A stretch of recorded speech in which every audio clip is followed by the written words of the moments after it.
Welcome to my podcast, Cool Down with Abhay, where I bring in different people from the sports industry to come and engage in conversation with me so that you and I can learn more about the Indian sports ecosystem. Let's get right into it. Yes, I'm on. Hey Neil, how are you? Very good, Henry. Good Yeah, to good. see you again, as always. Nice. You come back to Mumbai or still in Lonavala? Cyclone Nisarga took out all the power in Lonavala for about a week, so my wife and I sadly had to come back. We are living off of very little energy. But I'm happy to be back, actually. It's been nice to be home. Okay, so let's start. Hi, thank you guys for coming. So for everybody watching, thank you for being part of the Sports Talk webinar on Indian football. The purpose of this event is to share knowledge and learn as much as we can. We brought in prominent personalities from the Indian football ecosystem so we can achieve just that. Amongst all of our panels today, we've got 3 people who have represented the national team, 2 who have won the I-League, 1 who has won the IWL. So I'm sure with all of that comes a lot of knowledge and experience in the industry, which can help all of us learn and grow. So for our first panel, we're going to be speaking about sports education. So our panelist for the first panel is Mr. Henry Menezes. He's actually a former Indian national goalkeeper. He was formerly the CEO of WIFA, which is the governing body of Maharashtra. He played a key role in setting up the AIFF Masters program, which started just last year. And we also have Neil Shah, who is the head of education at India On Track, and he's the director of Global Institute of Sports Business. So thank you guys for joining the session.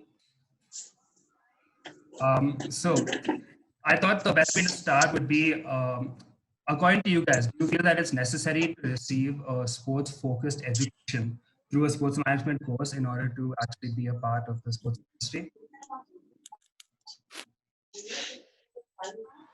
Hello? Who would you like? Yeah. Who do you want to answer that, Abhay? Hi, Neil. You can take it. You can take it forward. Okay.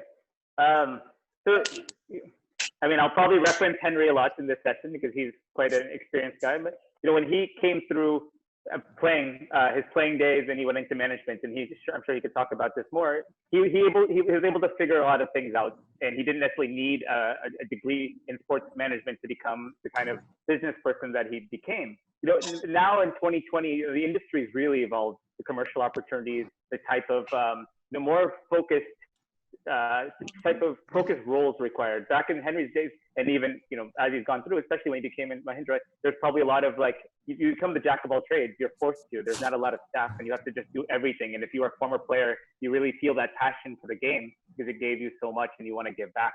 So you'll work 16 to 20 hours if you have to survive your organization and help grow the sport. Now, sports is a $700 billion industry, and even in India, it's multi-billion dollars. So we have very focused roles, and you need people with a specific sort of training and education to do those roles to the fullest degree. And the sports management program provides you with a 12 to 24 month journey to learn a lot about the types of roles that exist and what is required to be effective there. And so I'm a big believer in, if you want to work in the business, if you want to work in the business of sports, that you go and get a degree and you get higher education in sports business. So you just give yourself a better shot of being successful and productive and effective in the industry. And also, you're also able to figure out what you want to do in the industry during that time. So you make the right choice in which pathway you head down. You're on mute, Abhay. So do you feel that it's necessary to actually have a sporting background to have been a player or anything like that to be part of the sports industry? Neil? I'll turn that over to Henry. Yeah, basically, Abhay, it is that sports has evolved around the years, and I think if you look at cricket, you will understand what it means business, what it means business, how it means business. And if you look at the way they have projected their sport, I think football was very much in the nascent stage, very localized, and international flavor was very few. And like Neil just said, when you were in the past, during those times, you were jack of all trades. And that's exactly the point that we talk. And once you evolve in sports, every department becomes very important. You try to look out for resources. And when you look out for resources, you want specific learned kids and managers who can come in and turn around the team, whether it is marketing, whether it is sales, whether it is social media. Now you have n number of verticals that have come into being. And today, when I first started the D license, we thought that indigenous programs are very much important for India so that we can spread it around. How much time we will depend on AFC. And after that, we thought that, we need some managers, we need some good thinking player people. Everything was computerized and people started moving on to registrations online and all such things. There were ticketing, there were more emphasis on the ground management. So over a period of time, from the entire pie, football started chewing a little bit more, and we had to become a little more professional. When the AFC criteria came into being, I think the club licensing, when it came into being, there was a huge amount of demand for different departments in a club, and it was very difficult to really take on all the responsibilities on you, whether it is transfer of players, whether it is player management, whether it is, social media was just picking up that times. I'm talking about the times of 90, 94, 95, or maybe after that 2000, computers just came into being. And there was a need of player management, there was a need of ground management, there was a need of ticketing, there was a need of a hell of a lot of things, marketing, bringing in sponsorships and all things, because we were turning in from a welfare-oriented structure that we had with Mahindra or Orchid, JCT. All these guys started teams so that they start with the welfare of the employees. People used to get employed. But all of a sudden, there was a great dramatic change in Indian football. Professionalism came into being. The AFC criteria came up to say that we need certain roles and responsibilities, and we need certain decorum in hosting your match. The matches were shifted from AIFF owned matches or run matches to the clubs running the matches. The AFC teams started, like Dempo, Mahindra, started moving into AFC competitions where it was like a nightmare. If you're a company and backing of 10,000 crore company backing you, it's not a big deal. You can use the resources. But when you're a club, you're a separate entity. You need to form your own resources inside the place, and you have to bring out an ROI in terms of the management, because there's a hell of a lot of investment that is done. And every match you lose, there's always an answer to be given. Earlier, it was not like that. So it became the rule of the eye that if you are spending X amount of money, you should bring in X plus 20 to the table. And this was the norm when professionalism started here. Few teams died off because they could not become a professional entity or a company. And we saw what the collapse was. There was a huge gray area at that time because Mahindra, your Dempos, your Sangaonkar, it was an exodus, totally in that era where people started leaving the football, and it was a great deal of worry for everybody. Nobody investing, new teams coming up, and I was lucky to have Mumbai FC as another brand that I created in the system, and I experienced. We had an office for the first time with a lot of managers, and we had different departments, and that's the time I understood that. Yes, football is not about only playing. It's about managing. It's about really bringing out the ROI. Not in terms of returns in terms of cash or money. It could be in kind. It could be in terms of how much mileage you get, what brand recall you get. So there are various spots that we had to bring back, and that's the reason why I say football is evolving, new games are coming in, sports management has become a big draw. But yes, it's at the nation stage. We're looking out for resources. And I think today's children, who are passionate, maybe Abhay, you are one of them. You are an engineer and you want to come into football. There is space for you. You are a doctor and you want to get into football. There is space for you.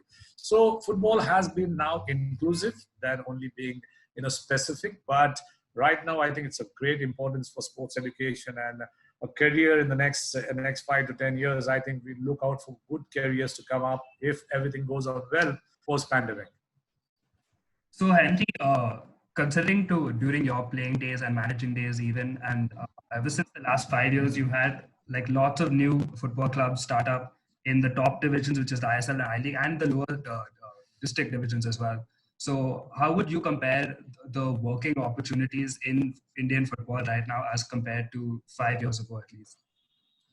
Well, I think even when I was handling Mahindra United or Mumbai FC, it was totally a one-man show, and even if you don't have a person like me, the team would work because that was the way the things used to work. But what has happened is that when the company starts focusing on victory and understanding each match, what is the type of monies they're spending, and what is the recall brand that they're getting. So like Mahindra United, if they are going to play, they don't get any returns.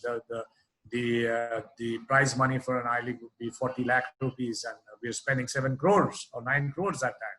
So what used to happen is just to calculate a recall brand, that if you're playing a match on a particular day, one day before you have a pre-match session, and you have a media coverage on that, and the day of the match, the next day of the match, you are on television or you are on media, and then the next day is covered with another program. So what another media writings. So what used to happen is we used to actually measure the page. If a Times of India would charge 5 lakh rupees for an advertisement on the last page, and we are getting half the page, so we used to calculate that this is the kind of returns that we are getting, and we used to call each and every newspapers and get their ratings out, and we used to show it. It was hypothetical, but generally it is something that we show that in kind we have received such things for what we have invested, which the management would never understand. Only if he's passionate, he would continue. And I think Mahindras were very passionate with their football for 48 years before they closed down, to think bigger role of participation in sports around the world. And I think it may be a mistake, or maybe something they thought otherwise. But then football is a business, it's up to you whether you want to continue or not, and the show goes on. So yes, I think what is important is that, like you asked me, is that there's this huge amount of difference. It's evolved. So there is, if I was doing a work, maybe we were 10 or 15 of us in Mahindra United, but when I was in a Bank of India or maybe another organization, there would be just one manager who should take care of everything. Salaries used to come from the company. The resource was shared. Nobody knew what happens, whose father what goes used to happen, everything. So in basic terms is that there was no accountability. And now we're talking about accountability. We're talking about ROIs and things like that. And I think people have started getting aware of things. And that's the reason why there's a huge amount of workforce that is required, and specialized, focused workforce we require to see that we move into the top order of the business.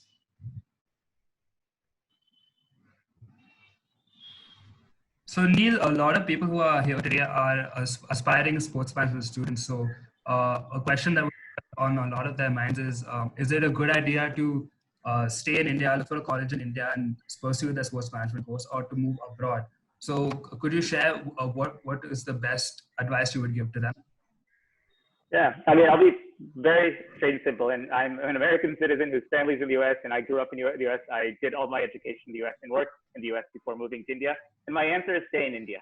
Don't go to the US. Don't go to Europe. Don't go to Australia. If you want to go to those places, you can just save your money on, not spend on education. Just travel to those countries and go watch football matches, go watch basketball games, go watch American football. Try to meet people that way, but you don't need to go there to get an education. India is a land of opportunity right now in sports. Things are happening fast. Leagues are coming up. There's a lot of movement in the esports and in sports tech. There's a lot going on in analytics and coaching education. And we're having another World Cup next year hosted here, and you probably saw that the big refurbishment on JLN Stadium coming up soon, and so many other plans. And India is a place where everyone's coming. Henry and I would have met with every big club, from many different leagues around the world multiple times, because they've all want to set up their businesses or presence in India. So why do we need to go abroad right now and spend a lot of money on education? Be in a situation where what you're learning is great, but it's hard to be, connected back to India. Three is that when the immigration policies are such that it's very difficult from somebody who's not from that particular country to get a job there, because you're competing against citizens from those countries. And then the cost of going for education and the visa fees and the housing and the flights and everything else is so high that if you come back to India, it's hard to justify and be able to get a package that's even close to starting to make up whatever you've just invested in your education when we have quality education here. And the biggest thing I'd say is that I keep referencing Henry, but me, Henry, anybody else who's in the industry, while we appreciate somebody going to get an international degree, it doesn't mean that we're going to hire them.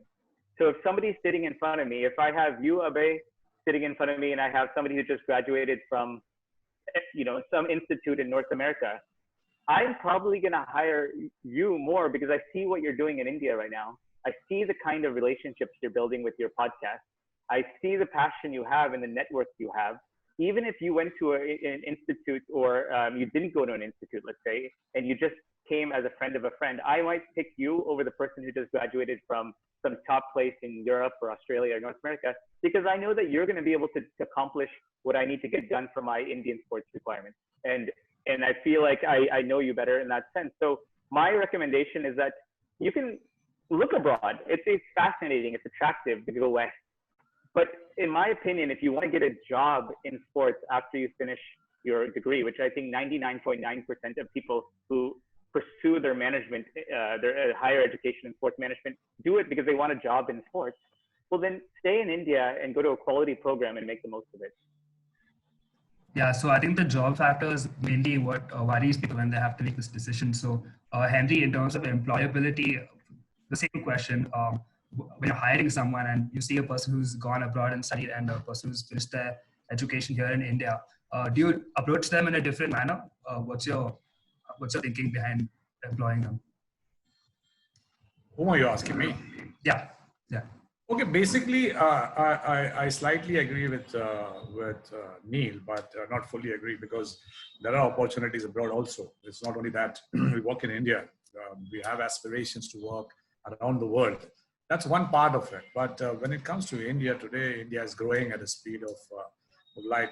When we talk about Infantino or before his predecessors, everybody's talked about saying that India is a giant. India is a big giant. And now Infantino says India's giant is moving.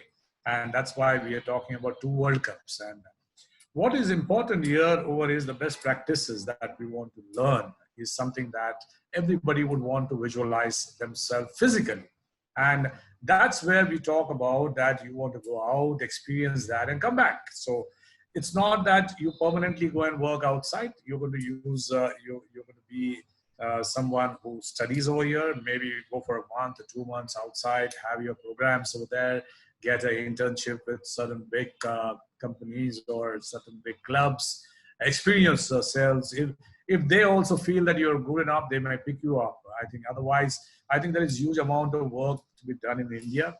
India now, if you look at from 2017, so we're talking 2 years before 2017 or 3 years before 2017, when I put my first pen to the paper in giving all the demography and information about the venues in Maharashtra to be taken care of for World Cup, which was a fantastic experience for me being in India. And from there onwards, going on to hosting the Under-17 World Cup at the venue at Navi Mumbai, it was not a very easy task, but it was a fantastic learning. Along with that, there were hundreds of kids who really experienced the World Cup. And especially all the sports management and football management kids were out there. And what is happening in India is that every 2 years, there's a big bang happening.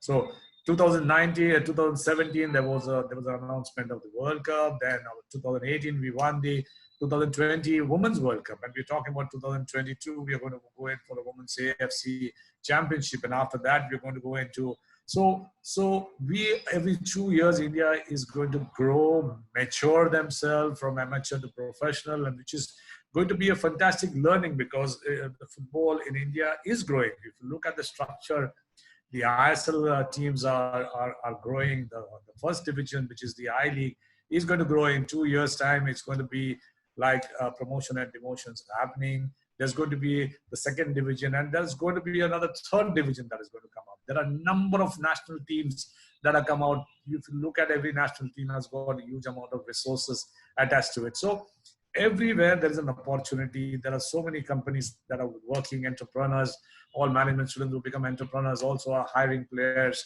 So hiring management students, and it is simply expanding from day to day. And for me, I would say, yes, if somebody has got an opportunity to go abroad and study, fantastic. If you have the money, please go. But when you come back, you're coming back to hell because you don't know how to manage it. Because I always have a fierce fight with a lot of people, whether it's a Manchester United or cities or things like that. You know, they want to take players. You look at Barcelona, Real Madrid, name them. Everybody wants to take players from here for a fantastic 6 months period. I'm saying that's a fantastic atmosphere. Many of them take them. There are scholarships going on to go there. It's fantastic. But what happens is that we want these clubs or these associations to create a similar ambience in India, so that we go there, we learn, we work on their infrastructure, which is fantastic.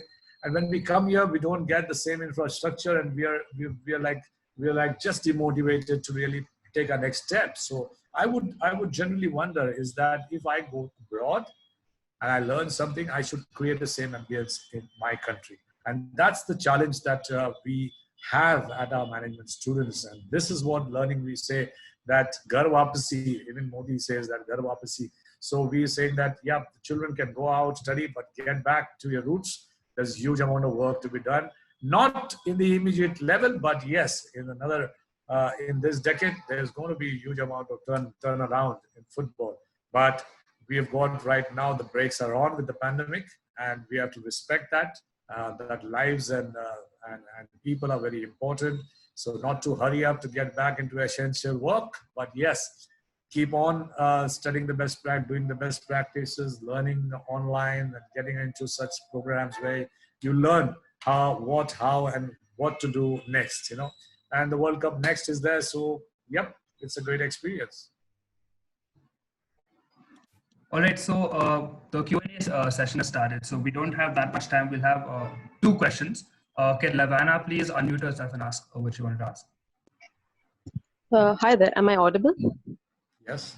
Okay, so my question is to Mr. Neil and Mr. Henry. It's about the education part of sports here.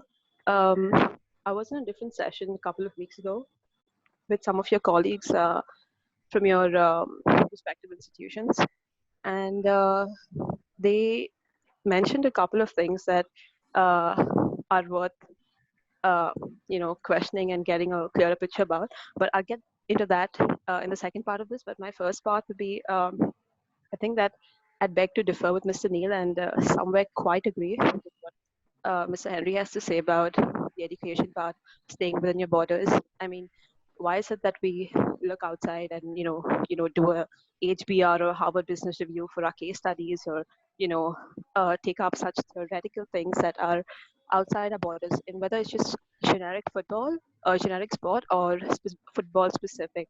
It's because there's best practices that's happening outside our borders, and that it doesn't go to say that it's compulsory to step out, but we got to call a spade, right? Yes. I mean, there's faculty that comes in to your respective institutions that are from the EPL or from the MLS or wherever, but that's got to have a reason, right? It's because there's something that they're doing better, that they're up there and we aren't, for a particular reason. And it means that we are a sleeping giant, and the best part would be to just harness whatever we can from them and move forward. I don't think a close-minded approach to this would take us forward.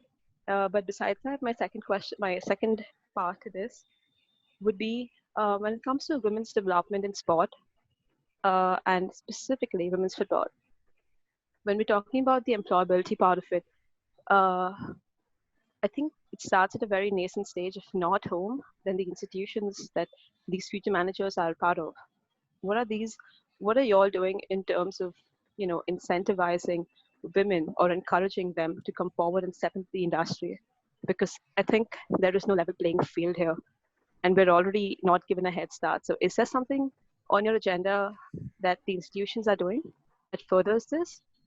And if not, is there a plan for it?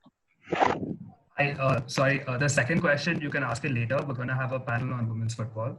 So Henry, if you All right. yeah, so Henry, if you can answer the first question, please go ahead. I think she appreciated something. The first question was not a question actually, but she was giving a feedback on what she thought about both of us thinking about it. But then generally, I think the point over here is that is anybody talking? Yeah. So basically, what you are talking about is that looking outside borders. See, there's opportunities everywhere in the world. I would always take that inspiration from an international footballer. That's an opportunity everywhere in the world, and I think we should look forward for trying to get an opportunity everywhere. But today, looking at India, we are at a nation stage. You're absolutely right, and we're looking at the next decade that we say that India is moving up to a professional level where number of teams will increase in the ISL, I-League, and the tournaments will increase. More international participation will be there. There will be more different types of games coming up, like futsal or beach football, which are already the committees have already started making by AIFF. So there's a huge product-wise list which is there upfront, which is not yet executed or implemented till now. But in the near future, we feel that there's going to be pressure from AFC, FIFA to execute each and every section of the football matters, whether it is women's football or whether it's five-a-side or futsal or whatever it is. So I think there's great bit of synergy here in India. That's the reason why we say that. You tell me 5 years back, where was any sports management institution in India? There was no sports management institution. And people used to go out. The first lady who came up as a FIFA master was Roma Khanna, and then was Rochak. And then came Swati, and we've got hardly 8 to 10 people who we can count on our fingers that they are here in India and they are working here in India. So FIFA Masters is a good position, is a good education that you go in. That's the reason why we were just putting up the question that can we have an AFC Masters or AIFF Masters, and today we see the AIFF Masters. And I'm not instrumental in doing that away, but yeah, it was a concern that. We should, as a federation, should have a program because we have all the experts in the federation and we have in and out people coming in from AFC and FIFA inside. But at the same time, there are a huge amount of demand. That's the reason why we need more and more people and stakeholders to get into educating and the resources and building up resources. And I think today we talk only about entrepreneurship and people are going and making their own businesses. Abhay also is a management student, but he started his own business. There are so many such examples that are there at the nation at this stage. At least you're thinking sports. You're not thinking sports. It's not only sports specific, like Livana you were talking about. It's sports. It's sports management. If you do a sports management or a football management, the fundamentals are almost same. It's only that you get the specifics of working with it because of your interest. There is more dedication and passion towards that focus. And that's the reason why I said that your first point was well made. Whether Neil was trying to put up that he's a person who was an NRI getting from US. I've seen him struggle. He's done a fantastic job wherever he was, whether it was in Pune that he worked with and whether he was working with anywhere. He's given his 100% and brings a lot to the table. And we respect that, Neil, that you come back to India. And I hope everybody else also tries to get back. But yeah, you have to create the ambience, what we feel when we go out. And that's the reason why you have to experience that when you go out. So you know the difference in the gap which is there in India and you try to narrow it down. Okay, so one last question. We have a question from Siddhant Jain, who's not able to put his video on. He asks, why are we seeing other states follow BIFA's model of sports management degrees? What are the obstacles they may be facing? And do you think there's a chance of that happening eventually? Neil, you want to answer that? Well, since it's all about mindset, it's all about mindset. It's all about accountability. It's all about something that you want to do. It's all about the professionalism that any state would want to be. Right now, I'm not with the BIFA, but yes, working with the LOC is a good part, and doing some other odd things in consultancy and all that is fantastic for me. also being on the as a deputy chairman on the All India Football Federation's panel is also a fantastic work for me, because there's a huge amount of brainstorm which is required, and there are like-minded people. But mindset is something that will always be a challenge at the state level, and I feel that the accountability is also a big issue. In most of the states don't have their own office. What are you talking about running the football? But yes, we have to. It's our duty to really empower them. Our duty is to build up their capacity. Our duty at AIFF will be to really hold their hands for some time. But sometimes, people don't understand business, and that's the reason why we have to bring in this awareness of sports business or football business into being, so that you understand the requirement and how you educate your own people, build up opportunities. And like we talk about players,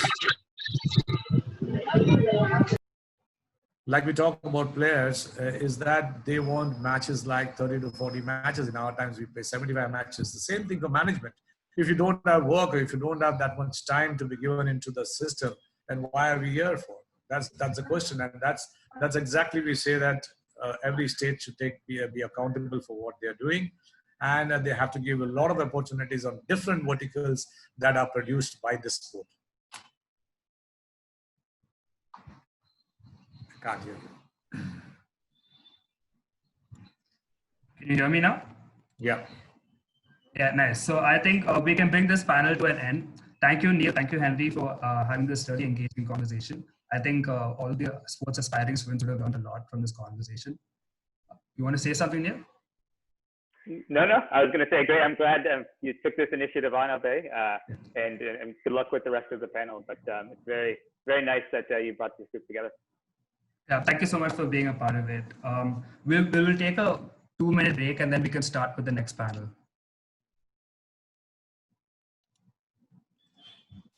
Neil, thank you very much. Nice meeting you again. Always good to see you, Henry. Yeah, thank you.